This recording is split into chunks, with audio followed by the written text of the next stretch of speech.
नमस्कार, मैं हूं अनुराग चड्ढा। इनसाइड विद अनुराग में आपका स्वागत है।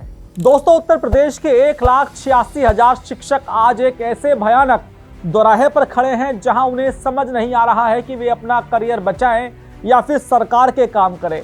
आज इन शिक्षकों के खुद के भविष्य पर सुप्रीम कोर्ट की एक डेडलाइन की तरह तलवार लटक रही है। आदेश है कि सितंबर 2027 तक टीईटी पास करो वरना नौकरी से बाहर जाओ। लेकिन शिक्षक पूछ रहे हैं कि अभी हम सर के पचड़े में उलझे हैं। सर का मतलब एसआईआर, और मई की भीषण गर्मी में हमें राष्ट्रीय जनगणना के काम में झोंक दिया जाएगा। तो क्या हम रोबोट हैं? दिन भर जनगणना के आंकड़े जुटाने के बाद रात में हम टीईटी की किताबें खोलकर कैसे बैठेंगे? और सबसे बड़ा सवाल उन 50,000 शिक्षकों का क्या होगा जिनके पास टीईटी में बैठने की न्यूनतम योग्यता ही नहीं है? क्या सरकार उन्हें सीधा बाहर का रास्ता दिखा देगी? आज के इस वीडियो में हम सिर्फ परीक्षा की बात नहीं करेंगे, बल्कि बात यूपी के उन लाखों परिवारों की भी होगी जिनकी रोजी रोटी खतरे में है। अब जरा इस बात को गहराई से समझिए कि ये मुसीबत अचानक कहां से आई। कहानी जुड़ती है सुप्रीम कोर्ट से। 1 सितंबर 2025 को सुप्रीम कोर्ट के जस्टिस दीपांकर दत्ता और जस्टिस मनमोहन की पीठ ने एक बड़ा फैसला सुनाया था। कोर्ट ने कहा था कि देश भर में जो भी शिक्षक प्राथमिक यानी कक्षा 1 से 5 और उच्च प्राथमिक कक्षा यानी 6 से 8 के स्कूलों में पढ़ा रहे हैं और जिनकी नौकरी अभी 5 साल से ज़्यादा बची है, उन्हें हर हाल में टीईटी यानी कि शिक्षक पात्रता परीक्षा पास करनी ही होगी। इसके लिए सितंबर 2027 तक का अल्टीमेटम यानी डेडलाइन दे दी गई थी।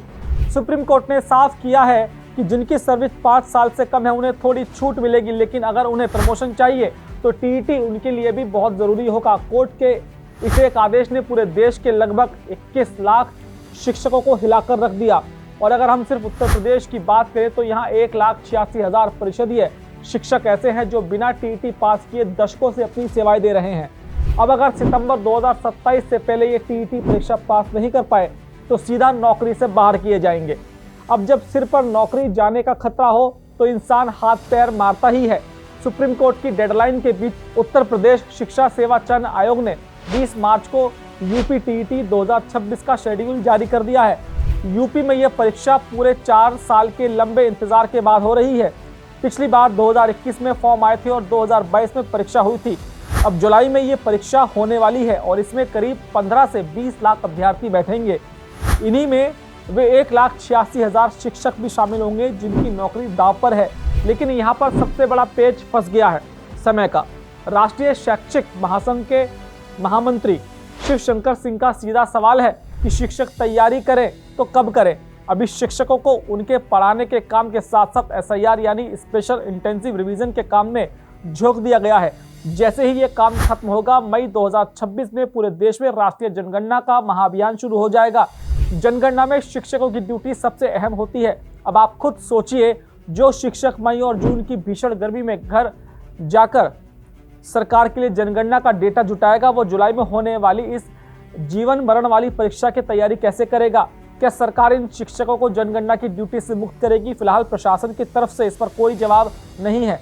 कहानी सिर्फ समय की कमी की ही नहीं है, बल्कि सिस्टम ने इस बार नियम भी बहुत कड़े कर दिए हैं। शिक्षा सेवा चयन आयोग ने यूपी टीईटी 2026 के लिए ओटीआर यानी वन टाइम रजिस्ट्रेशन अनिवार्य कर दिया है। जो शिक्षक पहले से ही नौकरी कर रहे हैं उनके लिए फॉर्म भरते समय नई शर्तें जोड़ दी गई हैं। जब शिक्षक फॉर्म भरेंगे तो उन्हें बताना होगा कि वे कार्यरत सरकारी शिक्षक हैं। जैसे ही वे हाँ पर टिक करेंगे, उन्हें अपने विद्यालय का नाम, ज्वाइनिंग की तारीख, रिटायरमेंट की तारीख और अपना मानव संपदा कोड भरना होगा। सबसे बड़ी बात, उन्हें अपनी लेटेस्ट सैलरी स्लिप भी अपलोड करनी होगी। इसका सीधा मतलब यह है कि सरकार के पास एक एक शिक्षक का पूरा डेटाबेस तैयार हो जाएगा कि किसने परीक्षा दी और कौन फेल हो गया। हालांकि आयोग ने एक अच्छी खबर भी दी है। इस बार ईडब्ल्यूएस वर्ग को आरक्षित श्रेणी में डाल दिया गया है। 2022 में ईडब्ल्यूएस वालों को पास होने के लिए 90 अंक चाहिए थे, लेकिन अब उन्हें पास होने के लिए न्यूनतम 83 अंक ही लाने होंगे। दोस्तों, अभी तक मैंने जो आपको बताया वो उन शिक्षकों की परेशानी थी जो परीक्षा दे सकते हैं, लेकिन यूपी में असली टेंशन उन लगभग 50,000 शिक्षकों की भी है जो चाहकर भी यूपी टीईटी का फॉर्म नहीं भर सकते। जी हाँ, उनके पास परीक्षा में बैठने की न्यूनतम योग्यता भी नहीं है। अब सवाल आता है कि अगर वे योग्य नहीं है तो टीचर कैसे बने? तो चलिए इसे समझते हैं। दरअसल 1998 तक यूपी में शिक्षक बनने की न्यूनतम योग्यता सिर्फ 12वीं पास और 2 साल की बीटीसी होती थी। ऐसे करीब 15 से 20 हजार शिक्षक आज भी पढ़ा रहे हैं, लेकिन आज टीईटी देने के लिए ग्रेजुएशन अनिवार्य है।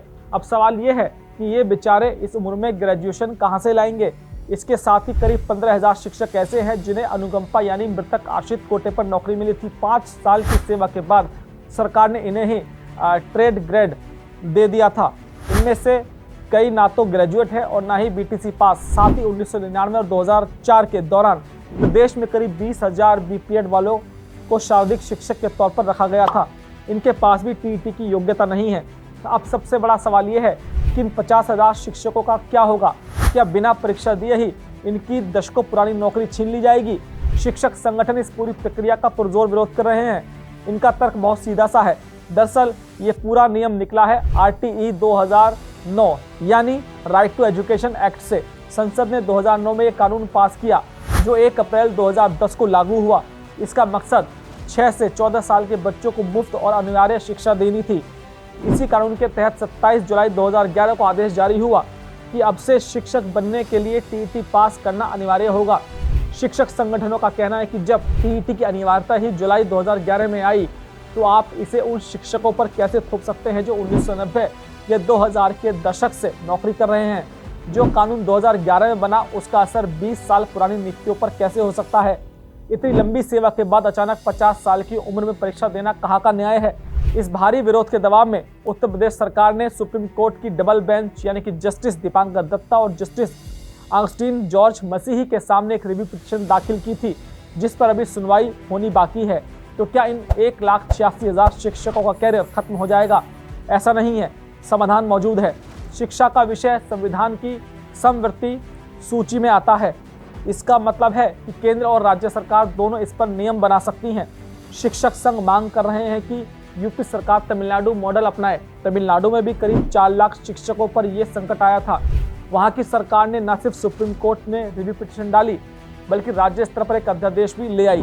तमिलनाडु सरकार ने शिक्षकों को राहत देते हुए टीईटी के पासिंग मार्क्स कम कर दिए हैं और अगले 2 सालों में 6 शिक्षक पात्रता परीक्षा पास कराने का फैसला किया ताकि शिक्षकों को पास करने के ज्यादा मौके मिले।